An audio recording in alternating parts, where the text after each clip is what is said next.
ہم میں سے اکثر لوگ یہ سمجھتے ہیں کہ اللہ سے معافی مانگنا بہت آسان ہے۔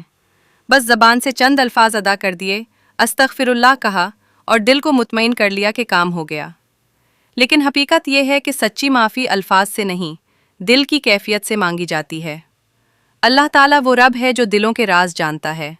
وہ صرف یہ نہیں دیکھتا کہ تم نے کیا کہا، وہ یہ دیکھتا ہے کہ تمہارے اندر کیا ٹوٹا، کیا شرمندگی پیدا ہوئی، اور کیا واقعی تم واپس لوٹنا چاہتے ہو۔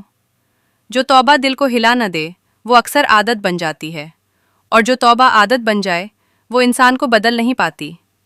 اکثر ہم اللہ سے معافی اس نیت سے مانگتے ہیں کہ دل ہلکا ہو جائے، نہ کہ اس نیت سے کہ زندگی بدل جائے۔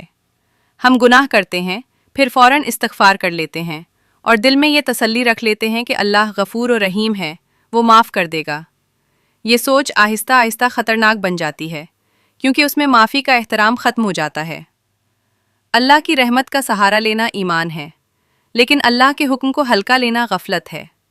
سچی توبہ وہ ہوتی ہے جس کے بعد انسان گناہ کے قریب جانے سے بھی ڈرنے لگے۔ اللہ سے معافی مانگنے کا پہلا صحیح طریقہ یہ ہے کہ انسان اپنے گناہ کو پہچانے اور مان لے۔ جب تک انسان خود کو درست سمجھتا رہے گا، توبہ صرف زبان پر رہے گی۔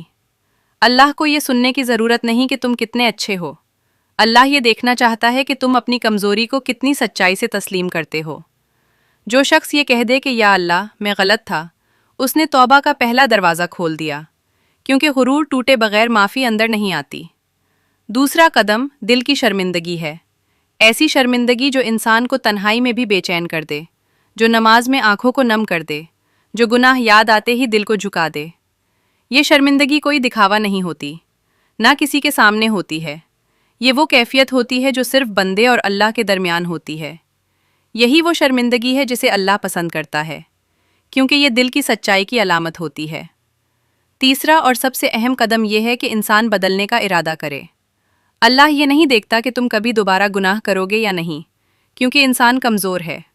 اللہ یہ دیکھتا ہے کہ اس لمحے تمہارا ارادہ کیا ہے۔ کیا تم واقعی گناہ چھوڑنا چاہتے ہو؟ کیا تم واقعی اپنی زندگی میں اصلاح چاہتے ہو؟ اگر ارادہ سچا ہو تو بار بار گرنے والا بندہ بھی اللہ کے قریب ہوتا ہے، اور جو ارادہ ہی نہ کرے وہ عبادت کے باوجود دور رہتا ہے۔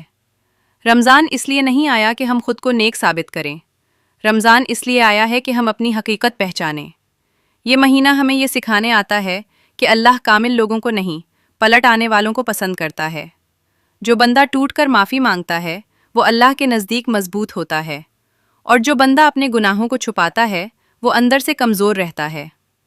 اگر آج آپ اللہ سے معافی مانگتے ہوئے رو پڑتے ہیں، دل شرمندگی سے جھک جاتا ہے، اور یہ ارادہ کر لیتے ہیں کہ یا اللہ میں بدلنا چاہتا ہوں، تو یقین رکھیے یہی وہ لمحہ ہے جہاں سے نیا رمضان شروع ہوتا ہے۔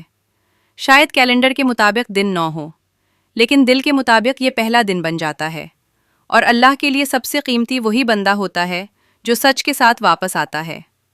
آخر میں ایک بات یاد رکھیے، اللہ سے معافی مانگنے کا صحیح طریقہ یہ نہیں کہ ہم خود کو مطمئن کر لیں، بلکہ یہ ہے کہ ہم اللہ کو راضی